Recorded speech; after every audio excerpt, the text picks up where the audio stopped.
আজকে মামনি গোপালকে ভোগ রান্না করে দিয়েছিল।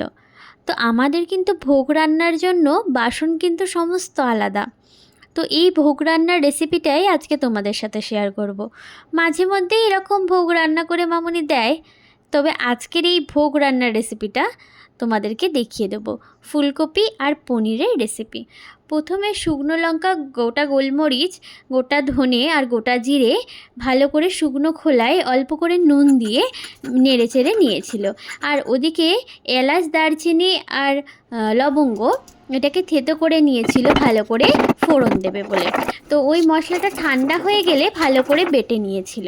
তারপর ফুলকপিতে নুন আর হলুদ দিয়ে ভালো করে সেদ্ধ করে নিয়েছিল। আর ওদিকে পনিরটাকে ভালো করে কড়াই ভেজে নিয়ে জলের মধ্যে তুলে নিয়েছিল, কারণ ভাজা পনির জলের মধ্যে তুলে দিলে নরম থাকে।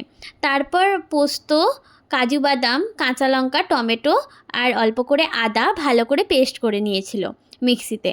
তারপর দারচিনি, এলাচ আর লবঙ্গ ফোড়ন দিয়ে ওই পেস্টটাকে দিয়ে হলুদ গুঁড়ো, ধনে গুঁড়ো, জিরে গুঁড়ো, কাশ্মীরি লাল লঙ্কার গুঁড়ো, নুন আর অল্প করে চিনি ভালো করে দিয়ে নেড়ে চেড়ে নিতে হবে যতক্ষণ না তেল ছাড়ে। তেলটা ছেড়ে গেলে তারপর অল্প করে জল দিয়ে একটুখানি নেড়ে তারপর ওই সেদ্ধ করা ফুলকপিগুলোকে তুলে দিতে হবে।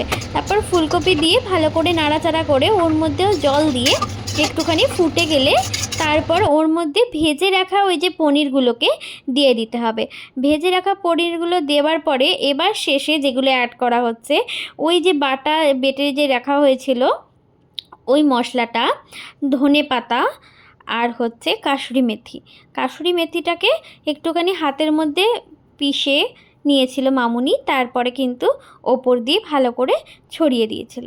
ব্যাস, আমাদের রেডি গোপালের জন্য ভোগ।